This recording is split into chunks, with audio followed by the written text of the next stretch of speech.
Bien, merci beaucoup. Merci de m'avoir invité. Donc, je vais vous parler effectivement des évolutions dans la prise en charge de l'hypertension artérielle pulmonaire chez les patients cirrhotiques. Donc, je vous rappelle que les patients cirrhotiques, ou plutôt avec hypertension portale, peuvent développer deux types de pathologies vasculaires pulmonaires. Le syndrome hépatopulmonaire, plus fréquent, et moins fréquent, donc l'hypertension portopulmonaire. Ces deux pathologies sont vraiment des exemples d'interaction forte entre la circulation porte et la circulation pulmonaire. Donc vous savez que globalement, les patients cirrhotiques ont des résistances vasculaires pulmonaires qui ont tendance à être plus basses que la population générale du fait du syndrome hyperkinétique et d'une défaut de la vasoconstriction pulmonaire.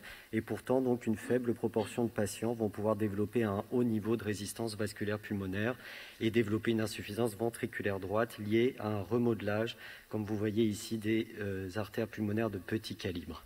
Donc la définition d'une hypertension portopulmonaire, comme vous le savez, il faut combiner l'existence d'une hypertension portale et d'une hypertension dite artérielle pulmonaire, c'est-à-dire précapillaire, avec une modification de la définition récemment, puisque maintenant on considère qu'il y a une HTAP quand la PAP moyenne est supérieure à 20 et non pas 25 mm de mercure, avec des pressions postcapillaires normales et une élévation des résistances vasculaires pulmonaires. Alors la prévalence de l'hypertension portopulmonaire, elle peut varier un peu d'une étude à l'autre. Les études qui ont montré des prévalences les plus élevées correspondaient à des patients qui étaient candidats à une transplantation hépatique avec, vous voyez, un niveau de résistance vasculaire pulmonaire supérieur à 1,5 unité Wood et non pas 3 unités Wood, donc probablement une surestimation de la prévalence. Si on prend la réelle définition, vous voyez qu'elle est plutôt aux alentours de 1 à 2% des patients cirrhotiques. Alors ces patients sont de mieux en mieux diagnostiqués et donc si on regarde du côté des registres de l'hypertension artérielle pulmonaire français ou autres registres nationaux, les HTAP avec une cirrhose représentent 5 à 20% des patients qui sont bilantés pour ce type de pathologie. Et il a bien été montré depuis longtemps que les pathologies vasculaires pulmonaires peuvent apparaître quelle que soit la sévérité de la cirrhose, en cas d'hypertension portale extrahépatique et également chez les jeunes patients avec shunt portosystémique. Donc le trigger, ce n'est pas la cirrhose en tant que telle, c'est vraiment l'existence de shunt portosystémique, ce qui montre les interactions étroites entre la circulation porte et la circulation pulmonaire. Pour la prise en charge de ces patients, il existe différents types de recommandations. Les recommandations du côté de la hépato, qui sont sorties en 2016. Et on a également donc, des recommandations de cardiologie et de pneumologie sur la prise en charge donc, de tout type d'hypertension artérielle pulmonaire, y compris les patients avec hypertension portopulmonaire. Alors la prise en charge de ces patients-là, elle doit être systématiquement multidisciplinaire. Pour améliorer le screening et le dépistage de l'hypertension artérielle pulmonaire qui va avoir un impact fort sur les décisions thérapeutiques et la survie des patients. Ça permet également donc de mieux préciser le diagnostic en recherchant des facteurs de risque associés, en combinant la sévérité de la cirrhose et la sévérité de l'hypertension artérielle pulmonaire pour pouvoir proposer ensuite une prise en charge adaptée à la maladie qui va dépendre donc d'un certain nombre de critères. Et donc en combinant ces prises en charge multidisciplinaires, comme je disais tout à l'heure, on a considérablement amélioré donc le dépistage et la prise en charge donc de ces patients. Alors, à qui il faut proposer un dépistage d'hypertension portopulmonaire, pas systématique chez tous les patients cirrhotiques, ça ferait trop d'échographie cardiaque à réaliser. En tout cas, ce qui est certain et ce qui est clairement recommandé, c'est que tous les patients candidats à une transplantation hépatique doivent avoir une échographie cardiaque de dépistage et tous les candidats à la pose d'un TIPS.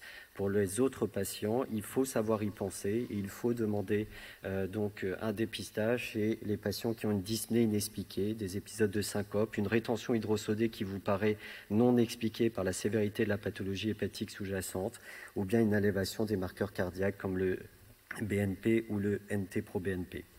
Autre élément important, comme vous le savez, l'échographie cardiaque est un examen de dépistage. Il ne permet pas d'affirmer le diagnostic d'hypertension portopulmonaire, d'autant plus que ces patients-là peuvent avoir d'autres causes possibles, donc d'élévation des pressions pulmonaires. Donc on a des recommandations maintenant bien claires sur la probabilité échographique d'hypertension pulmonaire qui se base, sur la mesure de la vitesse d'insuffisance tricuspide qui permet l'estimation de la pression artérielle pulmonaire systolique et deuxièmement sur la présence ou non de signes indirects d'hypertension pulmonaire. En fonction de ces critères-là, on va classer les patients en faible probabilité, c'est-à-dire une vitesse d'insuffisance tricuspide inférieure à 2,8 mètres secondes sans signe indirect d'hypertension pulmonaire. Les patients à forte probabilité, qui sont entre 2,9 et 3,4 avec des signes indirects ou supérieurs à 3,4. Et enfin, vous avez un groupe de patients qui est à risque intermédiaire, c'est-à-dire une VIT inférieure à 2,8 avec des signes indirects ou entre 2,9 et 3,4 sans signe indirect. Si vous avez une probabilité basse, il n'y a pas lieu de réaliser une exploration hémodynamique. Si vous avez une probabilité élevée, il faut faire une exploration hémodynamique. Et en cas de probabilité intermédiaire, la discussion peut se faire au cas par cas. Mais étant donné qu'il s'agit de patients à risque, on ira réaliser chez la plupart d'entre eux un cathétérisme cardiaque droit, et d'autant plus s'ils sont candidats à une transplantation hépatique. Alors ensuite, l'évaluation et le cathétérisme cardiaque droit doit être toujours interprété de façon très précise chez ces patients-là, puisqu'on sait qu'il y a différents facteurs qui peuvent entraîner une élévation des pressions pulmonaires, soit des facteurs dits passifs, le syndrome hyperkinétique, la rétention hydrosodée majeure, qui vont entraîner une élévation passive des pressions pulmonaires, une pression capillaire pulmonaire qui peut être un peu élevée, un débit cardiaque élevé et finalement des résistances vasculaires pulmonaires non élevées. Alors que les patients qui développent une véritable vasculopathie pulmonaire vont élever beaucoup plus franchement les pressions pulmonaires, vont baisser leur débit cardiaque et élever de façon plus importante les résistances vasculaires pulmonaires qui, je le rappelle, font partie de la définition. Donc à partir de là, on va avoir 3 profils. Les patients qui répondent très clairement à la définition, j'ai remis 25, mais c'est 20 maintenant. Les patients qui sont exclus de la définition. Et il faut faire attention à des patients qui peuvent se situer entre les 2 profils hémodynamiques, avec des pressions pulmonaires élevées, un hyperdébit persistant et des résistances vasculaires pulmonaires entre 2 et 3 unités Wood, qui ne sont pas normales chez des patients qui ont un hyperdébit. Et ces patients-là, même s'ils ne rentrent pas dans les critères qui définissent l'HTAP, il faut les considérer comme tels et les surveiller comme tels, notamment les candidats à une transplantation hépatique. Alors, quelle est la survie de ces patients actuellement? On a ici les données du registre français de l'hypertension pulmonaire qui rassemble la plus grosse cohorte d'hypertension portopulmonaire. Vous voyez qu'il y a 637 patients sur une période de 10 ans entre 2008 et 2018. Vous voyez que la survie est aux alentours de 50% à 5 ans.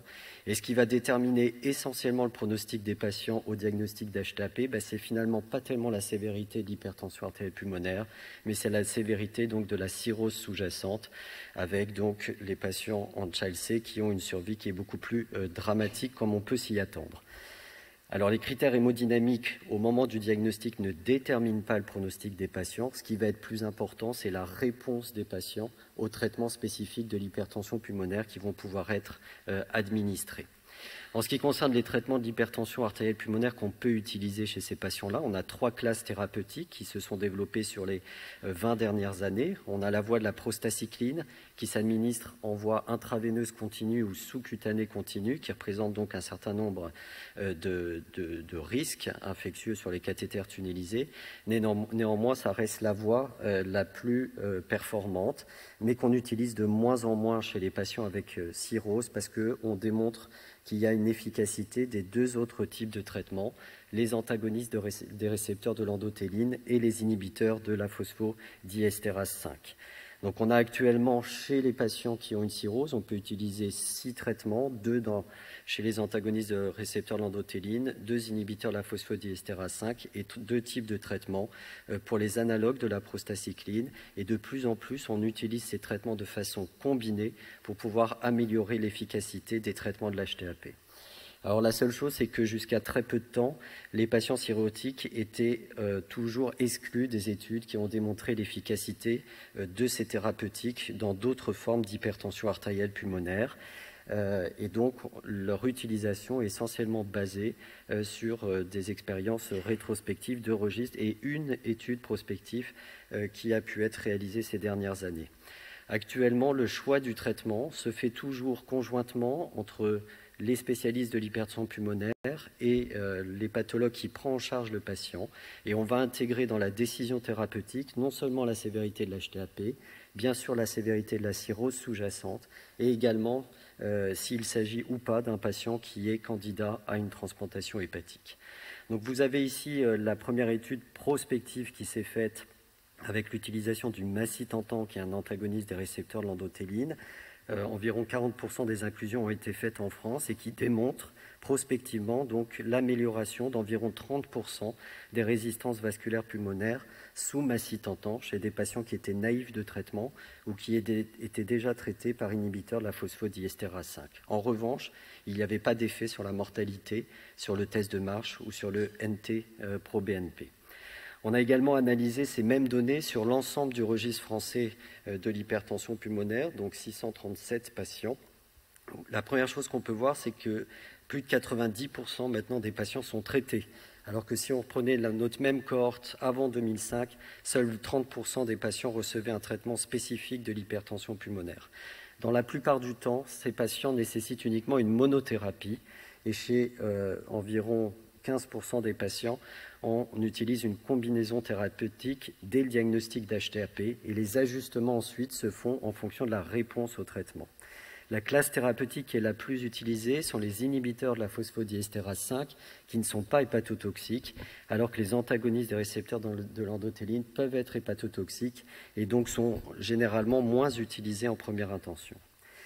Lorsqu'on regarde donc l'effet hémodynamique et sur le test fonctionnel, le test de marche, on retrouve exactement les mêmes choses que dans l'étude prospective avec le macitentan, une baisse de 30% des résistances vasculaires pulmonaires sous antagonistes des récepteurs de l'endothéline. Il n'y a pas d'effet classe des traitements, on a exactement la même efficacité avec les inhibiteurs de la phosphodiestérase 5. Et vous voyez que lorsqu'on utilise des combinaisons thérapeutiques d'emblée orales chez les patients les plus sévères, on arrive à faire baisser les résistances vasculaires pulmonaires jusqu'à 60 à 70%. Et ceci s'accompagne donc d'une amélioration du test de marche de 6 minutes. Donc ces traitements sont très utiles sur le plan hémodynamique et donc ils vont être très utiles dans la gestion des patients qui sont candidats à une transplantation hépatique. Comme vous savez, la transplantation hépatique l'hypertension portopulmonaire peut être une contre-indication à la transplantation hépatique si elle n'est pas régulée avant, si on n'a pas une bonne fonction ventriculaire droite, parce que vous avez des risques en périopératoire de défaillance ventriculaire droite liés aux modifications majeures hémodynamiques et d'augmentation brutale de la précharge du ventricule droit après la phase de reperfusion. Donc ces patients peuvent développer une défaillance ventriculaire droite réfractaire en périopératoire et vous allez le voir, on observe aussi généralement une aggravation des résistances vasculaires pulmonaires jusqu'à 3 à 6 mois après la transplantation hépatique avant d'arriver plus à distance à une amélioration de l'hypertension portopulmonaire. Et on a de très rares cas d'hypertension artérielle pulmonaire de novo après la transplantation hépatique, mais ça reste une situation absolument exceptionnelle. Donc actuellement, chez qui on autorise la transplantation hépatique, on se base toujours de près ou de loin sur des critères qui ont été établis il y a très longtemps, il y a 20 ans par Krovka, chez des patients qui étaient naïfs de traitement, avec une barre un peu arbitraire d'une PAP moyenne inférieure à 35 mm de mercure, ou entre 35 et 50 chez les patients qui gardent des niveaux de résistance vasculaire pulmonaire basse. Vous voyez que les patients qui sont entre 35 et 50 avec un niveau supérieur à 3 ou des PAPM supérieurs à 50, on a un risque de mortalité qui est bien trop important. Alors évidemment, on ne passe pas de 0% à 50% lorsqu'on a 2,9 et 3,1 de résistance vasculaire pulmonaire. Les choses ne sont pas si simples que ça et la discussion peut toujours se faire au cas par cas. Donc, comment on gère les patients qui sont candidats à une transplantation hépatique? Maintenant, on a de plus en plus d'expérience sur l'utilisation des traitements spécifiques en bridge à la transplantation hépatique pour améliorer l'hémodynamique, améliorer la fonction ventriculaire droite de ces patients pour pouvoir les amener à la transplantation hépatique. Il y a 15 ans, ils étaient systématiquement récusés pour les projets. Maintenant, vous allez voir qu'on arrive, pour la plupart d'entre eux, à aboutir à ce projet de transplantation hépatique. Alors, aux États-Unis, les critères sont assez clairs pour pouvoir autoriser la transplantation hépatique. Il faut, sous traitement spécifique de l'hypertension artérielle pulmonaire, avoir une PAP moyenne inférieure à 35 avec des résistances vasculaires pulmonaires inférieures à 400 DIN, ce qui correspond à 5 unités Wood. Et chez les patients qui n'ont pas pu baisser la PAP moyenne inférieure à 35 mm de mercure, il faut avoir des résistances vasculaires pulmonaires inférieures à 3 unités Wood. Et uniquement ces conditions hémodynamiques permettent de demander donc une MEL d'exception pour pouvoir réaliser la transplantation hépatique. En France, les critères ne sont pas aussi rigides. Vous pouvez demander une mail d'exception chez ces patients-là avec donc un avis d'expert. Ce qu'il faut, c'est effectivement pour les patients qui sont inférieurs à 35, avoir moins de 4 à 5 unités Wood. Pour les patients entre 35 et 45, il faut s'assurer que la fonction ventriculaire droite soit conservée et des résistances vasculaires pulmonaires qui ne s'élèvent pas en tout cas au-dessus de 4 unités Wood. Pour une fois chez ces patients-là ensuite, il faut donc arriver chez les patients les plus fragiles à prioriser la transplantation hépatique. Sur l'expérience qu'on peut avoir, il y a quand même 30% de mortalité sur liste de transplantation. Donc lorsqu'on a contrôlé l'HTLP, il ne faut pas trop tarder pour les amener à la transplantation hépatique. Ensuite, la transplantation doit toujours se faire dans des conditions optimales de surveillance hémodynamique avec une exploration hémodynamique avant la transplantation et la mise en place donc d'un cathétérisme cardiaque droit, d'une sonde de Swan-Ganz qu'on va laisser en place pour pouvoir ajuster et la volémie du patient et la fonction ventriculaire droite en pré et en post-opératoire immédiat et pouvoir donc détecter la défaillance ventriculaire droite précocement, mettre en route les traitements symptomatiques et en collaboration avec le centre de l'hypertension pulmonaire, discuter si il y a une poussée sévère d'hypertension pulmonaire, le renforcement du traitement après la transplantation hépatique. Autre chose qui est très importante, c'est que tout traitement spécifique qui a été mis avant la transplantation hépatique doit être maintenu et ne jamais être interrompu après la transplantation hépatique. Et comme je le disais tout à l'heure, les aggravations peuvent se faire même 3 jusqu'à 6 mois après la transplantation hépatique. On avait en particulier observé ça dans cette étude rétrospective sur 50 patients avec hypertension porto-pulmonaire qui étaient candidats à une transplantation hépatique. Vous avez ici les caractéristiques de ces patients-là. Vous avez ici les caractéristiques hémodynamiques. Vous voyez déjà que seuls 20% des patients présentés à la prise en charge des critères hémodynamiques qui autorisaient la transplantation hépatique sans traitement spécifique. Chez les patients chez qui a été introduit un traitement en bridge à la transplantation, vous voyez qu'on arrive à aboutir aux critères hémodynamiques qui autorisent la transplantation chez 70% d'entre eux. Et même si vous avez une pression artérielle pulmonaire moyenne supérieure à 50 mm de mercure, un index cardiaque abaissé, il faut tenter le coup parce qu'avec les combinaisons thérapeutiques, on arrive parfois à des améliorations hémodynamiques qui sont assez spectaculaires et qui permettent finalement d'aboutir au projet de transplantation hépatique. Lorsqu'on suit ces patients après la transplantation, vous avez ici les patients qui n'ont pas eu de traitement avant la transplantation. Vous voyez que chez certains d'entre eux, on a une augmentation très nette des résistances vasculaires pulmonaires après un délai médian de 3 mois après la transplantation hépatique. Par contre, lorsqu'on regarde ces patients-là plus à distance, après 1 an de la transplantation hépatique, vous voyez qu'on a à nouveau une amélioration qui va être très variable d'un patient à l'autre. On va avoir un tiers des patients qui vont aboutir à une PAPM inférieure à 25 mm de mercure, un tiers entre 25 et 35 et un tiers supérieur à 35. On a la même observation chez les patients qui ont eu un traitement avant la transplantation, une baisse des résistances, une réaugmentation chez certains d'entre eux dans les 3 mois, ce qui justifie parfois donc un renforcement de traitement. Et ensuite, à distance, donc, on a une réamélioration. Et tous les patients qui ont eu un traitement intraveineux ont pu être sevrés à distance de la transplantation hépatique. Donc finalement, il y a une phase difficile en périopératoire jusqu'à 6 mois après la transplantation, mais les dernières données de notre expérience, mais également d'autres papiers qui vont exactement dans le même sens, montrent que si on se situe à distance de la transplantation, on peut, chez certains patients, guérir l'hypertension artérielle pulmonaire, ce qui pour nous est exceptionnel dans cette pathologie. Alors on est allé regarder ensuite sur les données du registre toujours français d'hypertension pulmonaire, la survie des patients qui ont pu avoir cette transplantation hépatique, en la comparant aux patients qui n'ont pas eu de transplantation hépatique parce qu'il n'y avait pas d'indication d'ordre hépatique, et les patients qui avaient une indication à la transplantation hépatique qui n'ont pas pu être transplantés.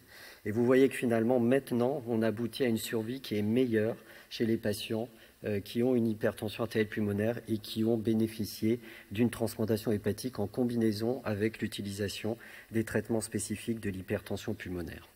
Alors ceci amène à un algorithme de prise en charge. Lorsque les patients ont une cirrhose tout à fait compensée et qui n'évolue pas, on met en route les traitements spécifiques de l'hypertension pulmonaire. Et pour le moment, il n'y a pas d'indication propre chez ces patients-là à discuter systématiquement une transplantation hépatique, puisque certains d'entre eux répondent très bien au traitement. Si la cirrhose n'est pas évolutive, on peut avoir chez certains d'entre eux des bonnes survies. Chez les patients qui sont en cirrhose plus sévère, Child B ou Child C, s'ils ont les critères hémodynamiques pour la transplantation hépatique, on va la proposer. S'ils n'ont pas les critères hémodynamiques, on utilise systématiquement les traitements de l'HTAP pour tenter donc de les amener à un projet de transplantation qui aboutit dans 80% des cas avec un monitoring donc de cette hypertension pulmonaire très étroite en pré-transplantation et en post-transplantation immédiate et surtout donc dans la première année qui suit. La question toujours qui se pose, c'est de savoir est-ce qu'il faut anticiper des projets de transplantation chez des patients qui ont une HTAP, puisqu'on a pu observer chez certains d'entre eux qu'il y avait quasiment une guérison pour certains d'entre eux de l'HTAP à distance de la transplantation hépatique. Pour l'instant, c'est un peu tôt pour le faire de façon systématique, puisqu'on n'a pas encore bien déterminé les facteurs prédictifs de réversibilité de cette HTAP à distance donc de la transplantation hépatique. Néanmoins, ces projets peuvent être vraiment anticipés chez certains patients, et je pense particulièrement aux patients jeunes qui ont des pathologies congénitales du foie, qui vont être amenés à être transplantés à un moment ou à un autre. S'ils développent une hypertension artérielle pulmonaire, il faut mieux profiter du moment où ils sont contrôlés de l'HTAP pour réaliser la transplantation hépatique, plutôt que d'attendre que et l'HTAP évolue et la cirrhose évolue. En conclusion, vous voyez que l'hypertension artérielle pulmonaire reste une complication grave de l'hypertension portale. On a maintenant des données beaucoup plus précises sur l'efficacité et l'intérêt des thérapeutiques spécifiques de l'HTAP dans cette indication spécifique. La prise en charge de ces patients-là nécessite toujours une prise en charge multidisciplinaire. C'est des patients extrêmement fragiles dans le choix des traitements, dans le suivi des patients en pré, en post-transplantation. Et on a maintenant des données de plus en plus solides pour montrer que on arrive chez certains patients, en combinant les thérapeutiques spécifiques et la transplantation hépatique, à améliorer considérablement l'HTAP, voire avoir des cas de réversibilité à distance. Il nous reste maintenant à pouvoir mieux prédire les facteurs prédictifs de réversibilité à distance de la transplantation hépatique. Je vous remercie.